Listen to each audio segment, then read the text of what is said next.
നമസ്കാരം, എല്ലാവർക്കും പ്രവാസി മലയാളിയിലേക്ക് സ്വാഗതം.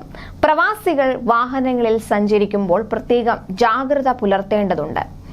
മാത്രമല്ല, യാത്രാവേളയിൽ വാഹനങ്ങളിൽ നിന്ന് മാലിന്യം വലിച്ചെറിയുന്നത് കനത്ത പിഴയ്ക്കും തുടർ നടപടികളിലേക്കും വഴിവെക്കും. ഇത്തരത്തിൽ വാഹനങ്ങളിൽ നിന്ന് മാലിന്യം വലിച്ചെറിഞ്ഞ 162 ഡ്രൈവർമാർക്ക് പിഴ ചുമത്തിയതായി അബുദാബി പോലീസ് അറിയിച്ചു. ഈ വർഷം ആദ്യ പകുതിയിലാണ് അബുദാബിയിലെ വിവിധ റോഡുകളിൽ വാഹനം ഓടിക്കുന്നതിനിടെ ഇത്രയും പേർ പിടിയിലായത്. ഇവർക്ക് 1000 ദിർഹം പിഴയും ലൈസൻസിൽ 6 ബ്ലാക്ക് പോയിന്റുമാണ് ചുമത്തിയത്. പൊതുജനാരോഗ്യവും പരിസ്ഥിതി സംരക്ഷണവും കണക്കിലെടുത്ത് മാലിന്യം നിർദ്ദിഷ്ട ഇടങ്ങളിൽ നിക്ഷേപിക്കണമെന്നും മാന്യമായ പെരുമാറ്റം ശീലിക്കണമെന്നും അബുദാബി പോലീസ് വാഹന യാത്രികരോട് ആവശ്യപ്പെട്ടു. യാത്രക്കാർ മാലിന്യം വലിച്ചെറിയുന്നത് തടഞ്ഞില്ലെങ്കിൽ ഡ്രൈവർമാർക്ക് പിഴ ചുമത്തും. പിഴയ്ക്ക് പുറമെ ലൈസൻസിൽ 6 ബ്ലാക്ക് പോയിന്റും ചുമത്തും.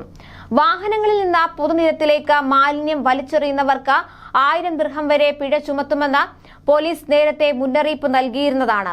വാഹനം ഓടിക്കുമ്പോഴും പാർക്ക് ചെയ്യുമ്പോഴും കാറിലുള്ള മാലിന്യം പുറത്തേക്കിടുന്നത് വർദ്ധിച്ചിട്ടുണ്ട്. അതിനാൽ ഡ്രൈവർമാരെയും മറ്റ് റോഡ് ഉപയോക്താക്കളെയും ബോധവൽക്കരിക്കുന്ന ശ്രമം തുടരുകയാണെന്നും പോലീസ് അറിയിച്ചു. പാർക്കുകളിലും മറ്റും ഇത്തരത്തിൽ വലിച്ചെറിയുന്ന മാലിന്യ കവറുകൾ കാണാനാകും. മാലിന്യം നിക്ഷേപിക്കാൻ വേസ്റ്റ് ബിന്നുകൾ ഉണ്ടെങ്കിലും അശ്രദ്ധമായി വലിച്ചെറിയുന്നവർ ധാരാളമാണ്. ഗതാഗത നിയമലംഘനങ്ങൾ കുറയ്ക്കുന്നതിന്റെ ഭാഗമായി അബുദാബി പോലീസ് സമൂഹ മാധ്യമങ്ങളിലൂടെ നിരന്തരം ബോധവത്കരണങ്ങൾ നൽകുകയും നിരത്തുകളിൽ അത്യാധുനിക ക്യാമറകൾ സ്ഥാപിക്കുകയും ചെയ്തിട്ടുണ്ട്. അമിതവേഗം, മുന്നറിയിപ്പില്ലാതെയുള്ള ലൈൻ മാറ്റം, മറ്റു വാഹനങ്ങളോട് മതിയായ അകലം പാലിക്കാതിരിക്കുക തുടങ്ങിയ നിയമലംഘനങ്ങൾ ക്യാമറകൾ കണ്ടെത്തി വാഹന ഉടമകൾക്ക് പിഴ ചുമത്തുകയാണ് ചെയ്യുന്നത്. അതേസമയം Abu Dhabi Al line E22 road 21 വരെ ഭാഗികമായി അടച്ചിട്ടിരിക്കുകയാണ്.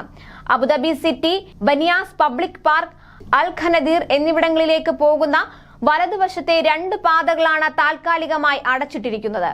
ഈ ഭാഗത്തുകൂടി വാഹനം ഓടിക്കുന്നവർ ഇക്കാര്യം ശ്രദ്ധിക്കണമെന്ന് അബുദാബി സംയോജിത ഗതാഗത വകുപ്പ് മുന്നറിയിപ്പ് നൽകിയിട്ടുണ്ട്. ഇക്കാര്യങ്ങൾ പ്രത്യേകം പ്രവാസികൾ ശ്രദ്ധിക്കുക. കൂടുതൽ പ്രവാസി വാർത്തകൾക്കായി ഈ ചാനൽ സബ്സ്ക്രൈബ് ചെയ്യുക.